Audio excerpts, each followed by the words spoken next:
messieurs, bonsoir. Encore une fois, très heureuse de vous retrouver pour ce nouveau numéro de votre émission Leitmotiv, une émission d'inspiration et de motivation. Nous avons l'honneur de recevoir un invité à qui nous consacrons une émission spéciale en 2 parties et qui a bien voulu partager son expérience avec vous. Il est administrateur général des services financiers grade A7. C'est un homme qui a débuté sa carrière à la fin des années 79 en tant que vérificateur polyvalent à la Direction générale des impôts de Côte d'Ivoire et qui, 30 ans après, en est devenu le directeur général à force d'un travail acharné. Monsieur Avivon Pascal, bonsoir. Merci d'avoir accepté notre invitation. Alors, vous êtes directeur général des impôts de Côte d'Ivoire depuis décembre 2010. Pour en arriver là, vous avez gravi les échelons de cette administration. Pour nos téléspectateurs qui nous suivent sur les chaînes africaines, quel est votre cursus scolaire?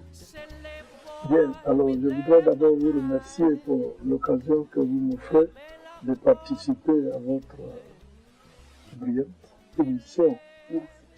Et mon cursus scolaire a commencé en 1959 dans mon village à Tanguelan. C'est un petit village perdu dans le département d'Aïn-le-Kro, qui, à force de travail, est devenu également une sous-préfecture aujourd'hui.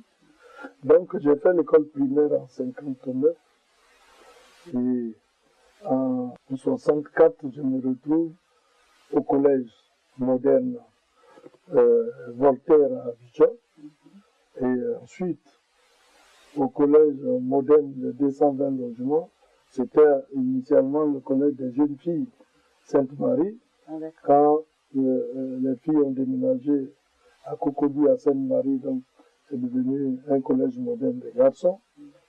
Et de là, en 69, après le VPC, j'atterris au lycée classique d'Abidjan. En 70, c'était le lycée d'excellence où il y avait pratiquement les 2 tiers des élèves, c'était les enfants des coopérants. Quand on se retrouvait à la récréation, on pensait qu'on était dans une ville française. Il y avait plus de blancs que d'Ivoiriens, de Noirs. À cette époque-là. À cette époque-là. Et puis, 3 ans après, après le bac, je me retrouve à l'université d'Abidjan à l'époque. Et puis, après l'université, je me retrouve à l'ENA, une année, et ensuite l'école nationale des impôts de Clermont-Ferrand en France. Donc voilà un peu mon cursus scolaire et universitaire. D'accord. Alors, entre votre bac et le brevet de l'école normale des impôts obtenu brillamment à Clermont-Ferrand, en France, vous passez 9 ans à apprendre les rouages de l'administration. Alors, pourquoi le jeune que vous étiez ne s'est pas contenté d'un diplôme de cycle supérieur ou même d'une licence?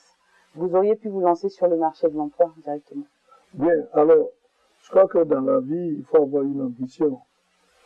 C'est vrai que déjà à l'université, les entreprises venaient nous démarcher, notamment les assurances, les banques, pour que juste après la licence, parce qu'à l'époque, nous, c'était la licence, on ne parlait pas de maîtrise, et qu'on vienne dans leurs entreprises. Mais moi, j'ai toujours rêvé de travailler dans l'administration publique, de sorte que même pour faire le choix de la filière en fac de droit, parce qu'il y avait la carrière administrative, la carrière publique, et la carrière, comment on appelle ça, judiciaire, et puis la carrière privée.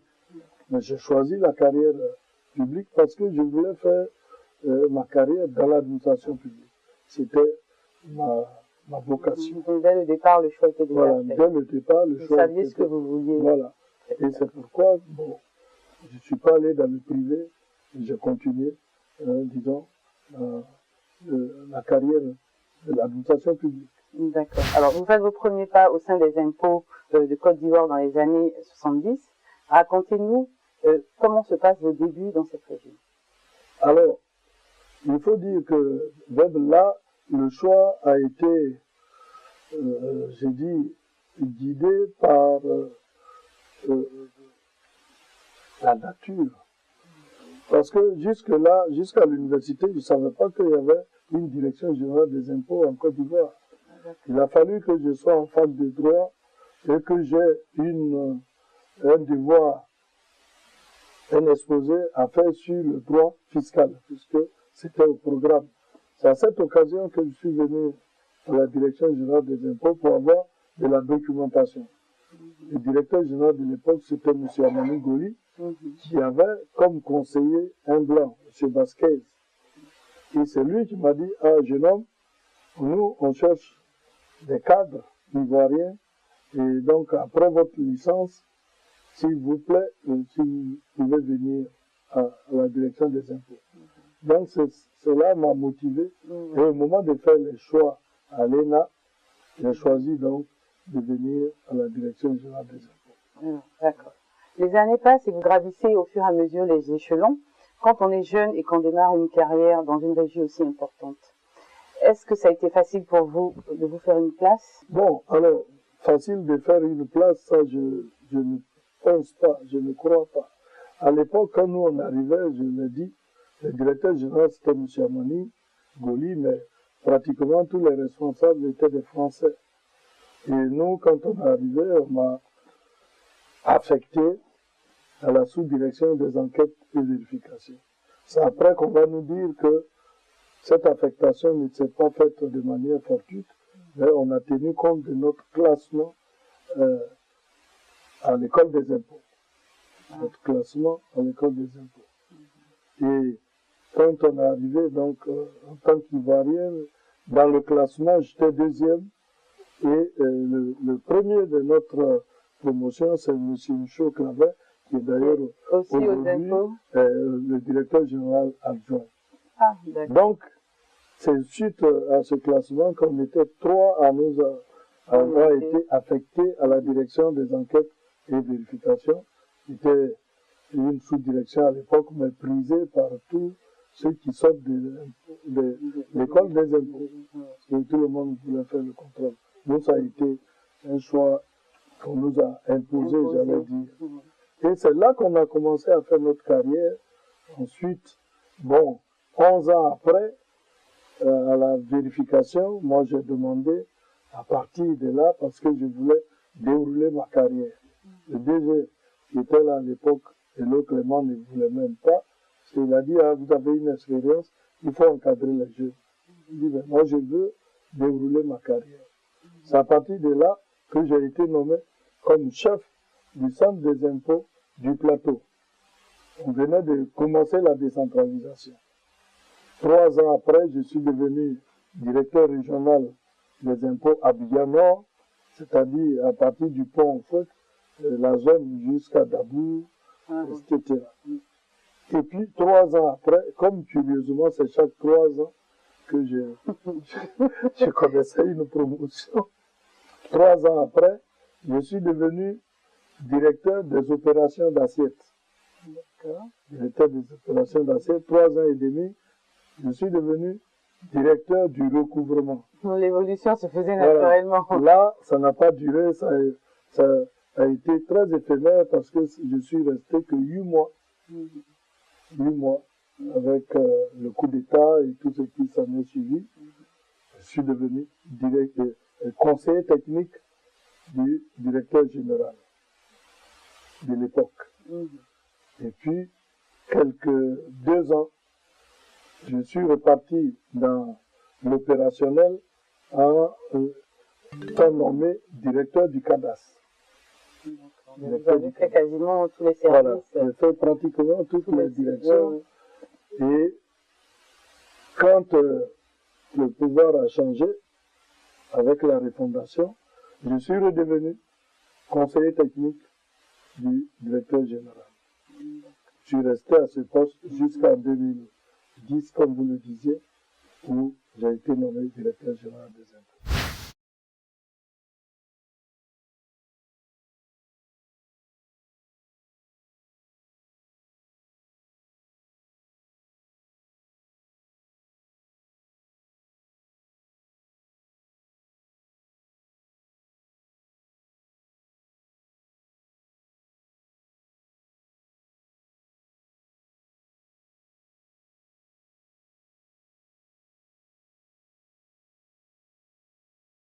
De retour avec notre invité, Monsieur Abinan Kwaku Pascal, directeur général des impôts, avec qui nous parcourons les grandes étapes de sa vie professionnelle.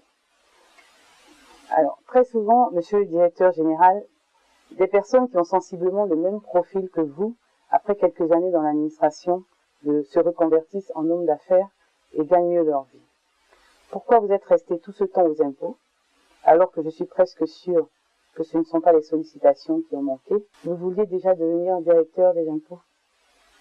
Bien, comme tout jeune, hein, il faut dire que quand on rentre dans l'administration, on a une ambition.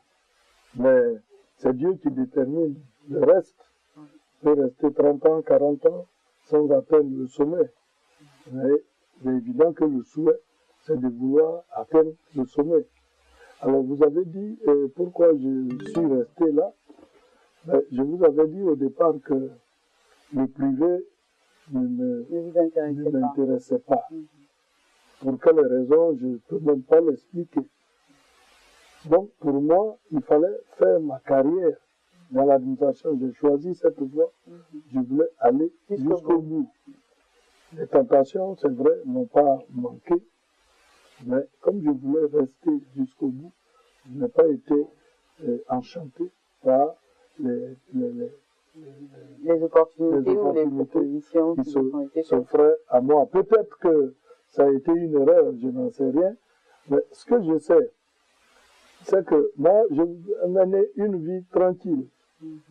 Le privé et les affaires, puisque vous avez parlé de faire les affaires, j'ai comme la conviction que je ne suis pas né pour faire les affaires. D'accord. Je n'ai pas la tête d'un homme d'affaires. Et si jamais c'était, par exemple, si vous aviez la chance de pouvoir refaire, vous auriez refait le même parcours, la même chose? Oui, vous auriez changé? oui, j'allais refaire le même parcours. Par contre, mes enfants, je les ai tous orientés dans le privé. Parce que je voulais qu'ils aillent se frotter aux difficultés de la vie et qu'ils se fassent eux-mêmes. Alors, il y a l'autre, le deuxième, qui se débrouille très bien, qui a bien réussi sa reconversion. Mais moi, j'aurais certainement refait le même parcours, c'est-à-dire dans le public. Et puis, il faut le dire, à notre époque, le public manquait cruellement de cadres de haut niveau. Donc, je me suis dit, il faut rester là, tu as choisi cette voie, et que, certainement, avec l'aide de Dieu, tu arriveras au sommet. Alors, pour ceux qui viennent de nous prendre en marche, je rappelle que nous recevons aujourd'hui M. Abinan Kwaku Pascal, directeur général des impôts de Côte d'Ivoire, un homme qui, après plus de 30 ans de carrière au sein des impôts, en est devenu le directeur général, à force de travail et d'abnégation. Alors, monsieur le directeur général, vous êtes l'exemple même de la réussite dans la fonction publique. Vous avez fait toutes vos classes au sein de la DGI.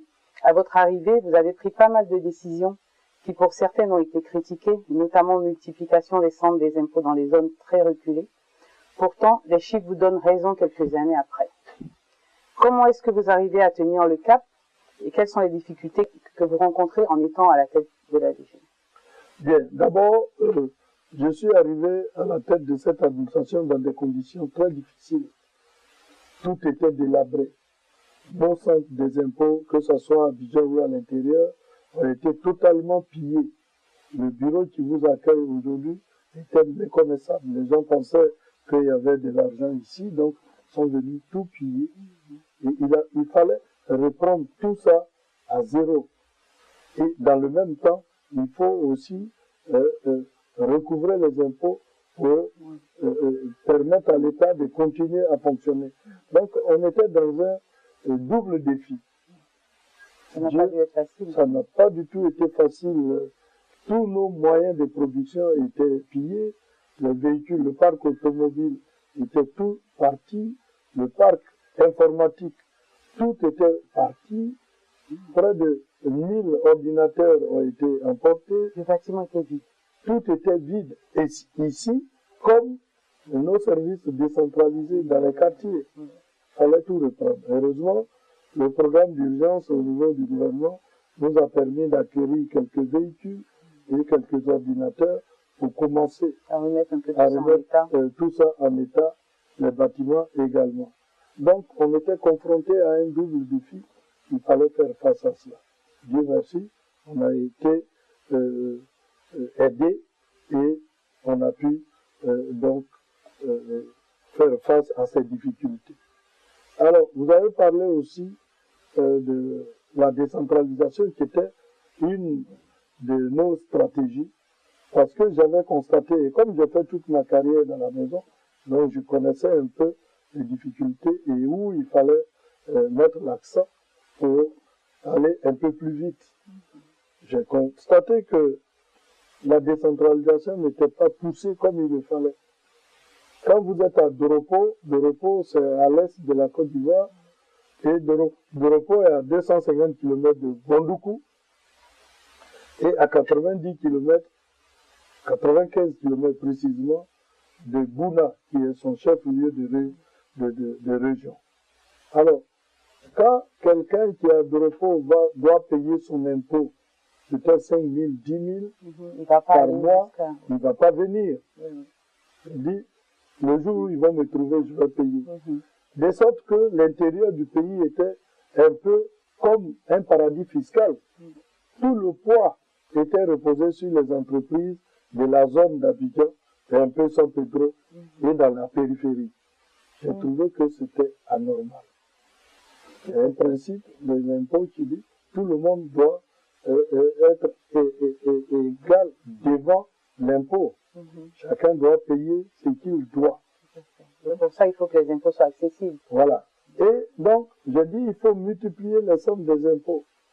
En tout cas, au niveau de chaque département. Parce qu'avant cela, quand j'ai fait les statistiques, les recettes qu'on engrangeait au niveau du pays, hormis San Pedro, où il y a le port, c'est à peine 10 milliards dans l'année que nos services qui étaient un peu dans les régions nous rapportaient. Je dis que c'est pas normal. Et nous avons commencé à multiplier les sommes des impôts. Aujourd'hui, nous sommes à plus de 200, 300 sommes des impôts. Dans pratiquement tous les chefs-lieux de département ont chacun un somme des impôts. On est même descendu dans certaines sous-préfectures où l'activité économique a pris de l'ampleur. Et en fin 2014, ces services disséminés sur tout le territoire nous ont rapporté plus de 70 milliards. Alors qu'à l'époque, c'était à peine 10 milliards. Donc, on a multiplié les recettes à ce niveau-là par 7. C'est pourquoi nous allons d'ailleurs continuer la décentralisation. Donc, c'était une stratégie. Bon, les gens avaient critiqué, vous mettez un centre des impôts à Sandégué, pourquoi les fonctionnaires sont là-bas, ils rapportent combien? J'ai dit, ils rapportent, même si le centre rapporte 5 millions par mois, c'est déjà ça. Dans l'année, ça fait 60 millions. Exactement. Les fonctionnaires, 2 ou 3 agents qui sont là-bas, ne coûtent pas 60 millions à l'État. Donc, ce qui n'est pas négligeable en plus. Voilà. Donc, c'est ce qui nous a permis de booster nos recettes. Et je pense qu'aujourd'hui, tous ceux qui critiquaient cette stratégie se sont ravisés, ont compris que c'était la meilleure voie. Tout à fait. Le temps vous a donné raison, de toute façon. Quelle est la mesure que vous avez prise dont vous êtes le plus fier? Bon, d'abord, il y a la décentralisation. Oui. Parce que il faut que le contribuable soit à côté du service, qu'il n'ait pas à se déplacer sur des milliers et des milliers de kilomètres. Et ça, cette mesure-là, vraiment, j'en suis fier parce que ça a porté ses fruits. Bon, il y a encore beaucoup d'autres mesures. Par exemple, on a continué sur la facture normalisée qui aujourd'hui va connaître une étape supérieure au niveau de la numérisation de cette facture qui est aujourd'hui du papier. Nous allons numériser, dématérialiser cette facture qui ne sera plus en termes de papier, mais avec les nouveaux moyens informatiques où nous pouvons donc contrecarrer la fraude au niveau de la TVA. Troisième mesure qu'on a prise et qui me donne beaucoup de fierté, c'est la dématérialisation de la vignette. À l'époque, la vignette, c'était un papier que vous collez sur votre vitre et vous avez un double. Mais les gens ont commencé à falsifier cette vignette papier. Et maintenant, nous l'avons dématérialisée. Vous n'avez plus de papier. Quand vous allez faire votre visite technique de votre voiture, les droits que vous payez, la vignette, les droits de vignette sont incorporés. Donc, vous avez votre carte de visite automobile qui est devenue d'ailleurs la vignette en même temps. Voilà, une petite carte comme carte bancaire. Ah, d'accord, comme une carte magnétique. Voilà, magnétique, et la vignette est incorporée là-dedans. Ah, ça, c'est bien. Ça, c'est vraiment une mesure que nous avons prise et pour laquelle nous en sommes fiers. Parce qu'ailleurs, les gens ne le font pas. Mais depuis qu'on a fait, les autres pays de l'UEMOA, notamment, se sont inspirés. Donc voilà certaines mesures que nous avons prises et qui aujourd'hui nous apportent beaucoup, beaucoup de bonheur. D'accord. Alors, aujourd'hui, beaucoup de jeunes souhaitent entreprendre, monsieur le directeur général. Quels conseils pouvez-vous leur donner? Bon, mais ça dépend d'où ils veulent entreprendre. Si c'est dans l'administration publique, je leur dirais qu'ils aient la patience.